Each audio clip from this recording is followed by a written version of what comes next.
Friends எல்லாரும் எப்படி இருக்கீங்க? நம்ம சேனல்ல ரொம்ப ரொம்ப டேஸ்டியான சூப்பரான சுவையான அரிசி பருப்பு சாதம் தான் செஞ்சு காமிச்சிருக்கேன். இதை லஞ்ச் பாக்ஸ் கொடுத்து விட்டீங்கன்னா ஒரு பருக்கு மிச்சம் வைக்காம சாப்பிட்டு வந்துருவாங்க.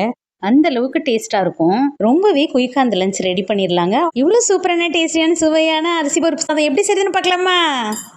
அரிசி பருப்பு சாதம் செய்யறதுக்கு ஒரு பாத்திரத்துல 1.5 கப் சாப்பாட்டு அரிசி போட்டுக்கலாம். சாதம் வடிக்கிற அரிசி ஒரு 1.5 கப் போட்டுக்கலாம். இதுல 2 கிளாஸ் தண்ணி ஊற்றி நல்லா அலசிட்டு ஊற வச்சுக்கோங்க. இப்போ இன்னொரு பவுலில் நம்ம சாம்பாருக்கு பயன்படுத்துகிற துவரம் பருப்பு எடுத்துருக்கோம். 1/2 கப் துவரம் பருப்பு எடுத்து 1 கிளாஸ் தண்ணி ஊற்றி வச்சுக்கலாம். வெங்காயம் தக்காளி அரியிற வரலும் ஊறட்டும். ஊறுனா போதும். இப்போ வெங்காயம் தக்காளியெல்லாம் அரிஞ்சு எடுத்துகிட்டு வந்தாச்சு. ஒரு ஸ்டவ்வில் ஒரு குக்கரை வச்சுக்கலாம். ஒரு 7 டேபிள் ஸ்பூன் ஆயில் போட்டுக்கலாம். 1/2 டேபிள் ஸ்பூன் கடுகு, ஒரு 1/4 டீஸ்பூன் வெந்தயம், கொஞ்சமாக வெந்தயம் போட்டுக்கோங்க. இது கூடவே 1/4 டீஸ்பூன் ஜீரகம் சேர்த்துக்கலாம். இது கூடவே 2 வரமிளகா காஞ்ச மிளகான்னு சொல்லுவாங்க, அதில் 2 கிள்ளி போட்டுக்கலாம். 2 கொத்து கருவேப்பிலை போட்டுக்கலாம். கருவேப்பிலை நல்லா பொரிஞ்சதுக்கு பிறகு இது கூடவே 2 பச்சை மிளகா உடைச்சி சேர்த்துக்கலாம். இது கூடவே ஒரு 150 கிராம் நாட்டு சின்ன வெங்காயம், சாம்பார் வெங்காயம் போட்டுக்கலாம். வெங்காயம் சின்னதாக இருந்தால் முழுசாக போட்டுக்குங்க. கொஞ்சம் பெரிய வெங்காயமாக இருந்தால் 2ஆக கட் பண்ணி போட்டுக்குங்க. நீங்கள் சாம்பார் வெங்காயத்துக்கு பதிலாக பெரிய வெங்காயமும் சேர்த்துக்கலாம். நல்லா வதக்கிக்கலாம்.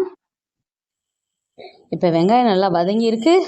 ஒரு 1/4 டீஸ்பூன் மஞ்சத்தூள் சேர்த்து நல்லா வதக்கிக்கலாம். இந்த சாதம் நல்லா கலர் கொடுக்கறதுக்காக இந்த எண்ணெயிலே மஞ்சத்தூள் போட்டுக்கணும். இப்போ ஒரு 2 தக்காளி, நல்லா பழுத்த தக்காளி அதை கட் பண்ணி வச்சுருக்கோம். இதை உள்ளே சேர்த்துடலாம். சேர்த்துட்டு இதையும் நல்லா வதக்கி விட்டுக்கலாம். இது நல்லா வதங்கி வரணும். அப்போ தான் நல்லா டேஸ்ட் கொடுக்கும் சாதம். இப்போ தக்காளி நல்லா வதங்கிருச்சு பாருங்க. இந்த அளவுக்கு நல்லா வதங்கணும். இந்த அளவுக்கு வதங்கினதுக்கு பிறகு ஒரு சிட்டிக்கா பெருங்காயத்தூள் போட்டுக்கலாம். 1 டேபிள் ஸ்பூன் சாம்பார் பொடி சேர்த்துங்க. சாம்பார் பொடி இல்லைன்னா நீங்கள் குழம்பு மிளகாத்தூள் கூட சேர்த்துக்கலாம். 1 டேபிள் ஸ்பூன் மிளகாத்தூள் சேர்த்துக்கலாம். நம்ம மிளகு வேற இடித்து போடணும். நீங்கள் ரொம்ப காரம் சாப்பிடுவீங்கன்னா மிளகாத்தூளும் போட்டுக்குங்க. காரம் கம்மியாக சாப்பிடுவீங்கன்னா மிளகாத்தூளை கம்மி பண்ணிடுங்க. மிளகு இடித்து போடணும். அதுக்கு தகுந்த மாதிரி காரம் பார்த்து சேர்த்துக்குங்க. வெங்காயம் தக்காளி எல்லாம் ஒன்று போல் வதங்கி வந்துருச்சு பாருங்க. இப்போ 1.5 கப் அரிசி எடுத்திருக்கோம். 1/2 கப்பு பருப்பு எடுத்திருக்கோம். மொத்தம் 2 கப்பு. 2 கப்புக்கு 4 கப்பு தண்ணி விட்டுக்கலாம். இப்போ 4 கப்பு தண்ணி சேர்த்தாச்சு. இப்போ தேவையான அளவு உப்பு சேர்த்துக்கலாம். நல்லா கலந்து விட்டுட்டு ஃபுல் ஃப்ளேமில் வச்சு கொதிக்க விடுங்க. நல்லா கொதித்து வரணும். இப்போ நல்லா கொதித்து வந்துருச்சு. இப்போ நம்ம ஊற வச்சுருக்க அரிசி பருப்பை இது உள்ளே சேர்த்துக்கலாம். நீங்கள் அரிசி பருப்பை நல்லா அலசிட்டு ஒன்றாவே ஊற வச்சுக்கலாம்.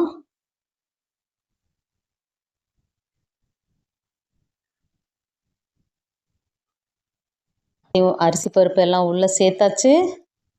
நல்லா கலந்து விட்டுறலாம். இப்போ இந்த நேரத்தில் உப்பு இருக்கான்னு உப்பு உரப்பெல்லாம் செக் பண்ணிக்கோங்க. உப்பு கொஞ்சம் செக் பண்ணுறப்ப கொஞ்சம் தூக்கலாக இருக்கிற மாதிரி இருக்கணும். உப்பு கொஞ்சம் லைட்டாக தூக்கலாக இருக்கிற மாதிரி இருந்தால் தான் சாதம் வெந்து வரும்போது கரெக்டான அளவில் இருக்கும். உப்பு நல்ல டேஸ்ட்டாகவும் இருக்கும். இப்போ குக்கர் மூடியை போட்டு ஒரு விசில் வச்சு எடுத்துக்கலாம். உங்கள் வீட்டில் சாதம் எத்தனை விசிலில் வேகுமோ அத்தனை விசில் வச்சு எடுத்துக்கோங்க. இப்போ ஒரு விசில் விட்டு எடுத்தாச்சு. விசில்லாம் அடங்கிருச்சு. சாதம் எப்படி இருக்குன்னு பார்க்கலாம். பாருங்க, பார்க்கவே எவ்வளோ சூப்பராக வந்திருக்கு நம்ம அரிசி பருப்பு சாதம். ரொம்ப ரொம்ப கலர்ஃபுல்லாக இருக்குல்ல. இதுக்கு மேலே 1 ஸ்பூன் தேங்காய் எண்ணெய் விட்டுக்கலாம். உங்களுக்கு தேங்காய் எண்ணெய் பிடிக்கலன்னா நீங்கள் ஸ்கிப் பண்ணிக்கலாம். நெய் கூட விட்டுக்கலாம்.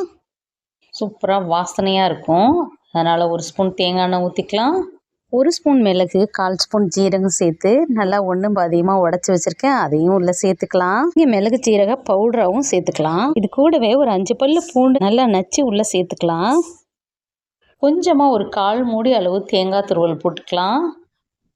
1 கொத்து கருவேப்பிலை சேர்த்துக்கலாம். கொத்தமல்லி தழை இருந்தால் கொத்தமல்லி தலையும் கட் பண்ணி போட்டுக்கலாம். போட்டு இப்போ பாருங்கள், அப்படி தம்மை உடச்சாச்சு. பாருங்கள் எவ்வளோ சூப்பராக வந்திருக்கு அரிசி பருப்பு சாதம். இப்போ நல்லா கலரி விட்டுக்கலாம். இது சாதம் நல்லா உதிரி உதிரியாக தான் இருக்கும்.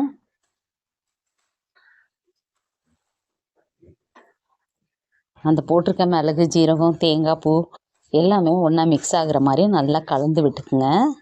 குழச்சிராமல் நல்லா அழகாக கலரி கொடுத்துக்குங்க. இப்போ நல்லா கலந்து விட்டாச்சு. பாருங்கள், பார்க்கவே எவ்வளோ சூப்பராக இருக்குன்னு. ரொம்பவே குயிக்காக ரொம்ப ஈஸியாகவே செஞ்சிடலாம். இதை லஞ்சுக்கு கொடுத்து விட்டிங்கன்னா ஒரு பருக்க மிச்சம் வைக்காமல் அவ்வளோ சூப்பராக சாப்பிட்டு வந்துடுவாங்க. எல்லாருக்கும் ரொம்பவே பிடிக்கும்.